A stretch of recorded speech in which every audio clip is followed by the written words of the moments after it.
how power relation in the economic field and government, how powers are intertwined, and how the prison population is being used as blackmail to keep people obedient to an economic system. I just wanted to say this. Also, how much time have we got left in the segment here? I don't know. The sound engineer will alert us. Yeah, that was well said about Reverend Pinkney. You were saying that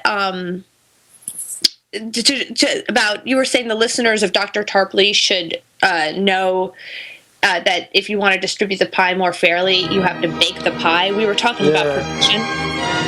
Paul's hosting with Michael Chiatinas from Athens, sitting in for Dr. Webster Tarpley. Before the break, we were talking about production and how there can't even be speculation if the production keeps grinding down to a halt. What good are derivatives? Are quadrillions of dollars in derivatives if there are no goods and services to purchase? What we need to be talking about is production, production, production. And let's look at what China is doing. They're acting like America in the 1860s. They have a tariff to protect their auto industry. They have fair prices to lift up their farmers. They have public banks and export credit. They have a massive commitment to public infrastructure. And what is the result? Predictably, a rise in the living standards and a rapid reduction in quote-unquote income inequality. China did not achieve this result by taxing the rich into oblivion, and they did it by offering workable public alternatives to the Western consensus. The pernicious thing about income inequality, when we hear it coming from Bernie Sanders and possibly next year from Hillary Clinton, she's starting with the rhetoric now, is that it offers the appearance of a willingness to address the problem. But the effect is to draw attention away from the problem, which is Wall Street. Wall Street. If you're not fighting bankers, you're spinning your wheels. Our economy is so financialized that the financial values, quote unquote, destroy the real values. Claim on value is greater than economic value itself. We get free trade and the short-term gains of a select few pale in comparison to the loss of earned income, labor capability. And this leads into the other big thing this week, the TPP. Yes, Daniela. I saw the big news in America is that the Senate approved the TPP fast track. There was some back and forth where everybody was waiting in anticipation because it didn't look like it would pass. But I read this morning that it did. What is the state of the fast track bill now? Well, it passed the Senate. It has to pass the House, but it looks doubtful because reactionaries rule the House. But what is TPP, and what's the point of it? What is behind this? Yeah, nobody knows.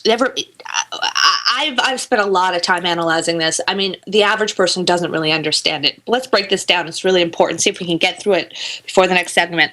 I'm going to try to go quickly because this is another hard thing to unravel. I think the point is that the TPP will create new free trade agreements with low-wage nations like Vietnam, Bangladesh, and Malaysia. The idea is to replace Chinese manufacturing and things like Indian textiles, the Indian textile industry. The big picture here is that people are saying this is going to take away more American jobs. The reality is that it probably won't change much in America, but it's very dark. It won't be good. We still have $1 billion a day trade deficit, and this will not make it any better. All free trade agreements pull down American wages and suck our jobs overseas, and they are all bad. But the idea is that we already have free trade with many third world nations, right? The American worker can never compete with $2 a day, the $2 a day salary anyplace. The big idea with the TPP which is different than NAFTA, this is important to understand, is to prevent Vietnam and Malaysia, especially from becoming de facto Chinese colonies. As Chinese working standards rise because of all these New Deal policies they're putting in place, and our standards go down because of all the New Deal policies we strip, the West wants to make sure that China is not building up Vietnam and then using Vietnam. Okay, let's take textiles, for example. Most of the world's textiles are made in Bangladesh. America wants to make sure that China doesn't invest a bunch of money building up Bangladesh into their own textile colony or turning Malaysia into their computer electronics colony. Malaysia could easily come in and compete with South Korea and Japan, for example, who are in the American sphere of influence. The big picture on this is that it's an attack on the BRICS, BRICS, BRICS, the BRICS Bank. Y'all know it. Replace China, Vietnam, and Bangladesh, and with replace China with Vietnam, Bangladesh, Peru. Sorry, it's been discussed. It's been openly discussed for years. It's a China containment policy. I think Obama talked about the Asian pivot in these terms. That the U.S. was essentially going to colonize Asia by peeling nations like Malaysia, the Philippines, Vietnam, etc., away from China, by offering them preferential treatment regarding trade. Mm-hmm. The idea of containment is that we are taking away chess pieces from China to prevent their becoming a world power in the same way that we were in the early years of free trade. It's a game of chess. Mm-hmm. Yes, so TPP isn't going to change much for you in the US. It's just that the BRICS nations are trying to be a rising tide, and Wall Street wants new coolie labor, slave wage labor, to forestall any attempt by China to develop a strong electronics industry. Exactly. I think the two big winners will be Malaysian electronics and Vietnamese textiles. The BRICS want multipolarity. They want China to be able to develop neighbors. They want India to be able to develop its neighbors, whereas the West wants Western hegemony.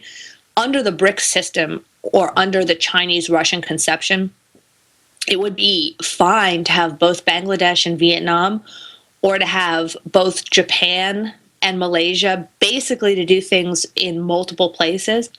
But under the Western system, they want a monopoly on all these industries in countries that are friendly to the Western consensus. The West want hegemony and BRICS wants multipolarity. Like, we cannot allow China to ascend. Well, I can't, or we can, but we as the West cannot allow China to ascend in these ways and undercut our interests. Again, I want to stress that we are against all free trade agreements, but the people who are opposed to the TPP look at it as equal to just another NAFTA and might not see this dimension that the trade agreement has moved away from being an attack on America and is a direct Wall Street attack now on China. That's a great analysis. That's great analysis, Daniela. Oh, thank you. In other news, yours too. In other news, just as the TPP fast track hit, you have perpetual warmonger and neocon John McCain, right? He announced that as part of a $14 billion defense authorization bill, which was approved by the Senate Armed Services Committee, the U.S. just added funds for 12 more FA-18 fighter jets. But more importantly, and the reason I'm bringing this up, is the bill authorizes sending more arms to Ukraine. So that's dangerous. And also, that's the end of the segment. Come Daniela Walls with Michael Chiotinis co-hosting, and we are standing in for Dr. Webster Tarpley, who is in Donetsk. And Michael and I have a lot to cover. There's a lot of geopolitical news and domestic news, and we'll finish our conversation on this week's United Front Radio, where I host with my co-host Kyle McCarthy. So we will have that show up this week, where we continue the discussion we had before. But now we have to turn to the commissionership, the Pennsylvania commissionership race in District 10 it is, right? Matt? It's the Congressional District 10, but it only encompasses Monroe County. It's a county-wide so it's position. just for Monroe County. Sorry that I call it District 10, but for commissionership for Monroe County. And we have Matt Brosman, and Matt has been the full-time representative from the UFAA Tax Wall Street Party who's been helping Adam on the ground in PA. And this is the last show before the primary vote on May 19th. So we want to hear from Matt what it's like on the ground and to give us a list of things that we can do. These are the days to get active. We have enough information. What can we do this week to help Adam Rodriguez? And we'll have all hands on deck. So let us know, Matt. Give us a rundown of what it's like there on the ground. Sure. Thank you very much for having me on, Daniela, to talk about Adam's campaign in the waning days here. It's going pretty well. There was an article just published in the Pocono Record, which is the paper that covers the county, Monroe County, and they interviewed Adam as well as the other three candidates, and Adam's interview came out very well, although it is short. The feeling from the people involved heavily in the Democratic Party up there is good for us. They like Adam more than they like the opponents. Christie, the local real estate developer, and has ruffled many feathers up there over the years. And the other guy's name is Everett, and he's basically a Tea Partier in drag. None of the Democrats up there consider him a real Democrat.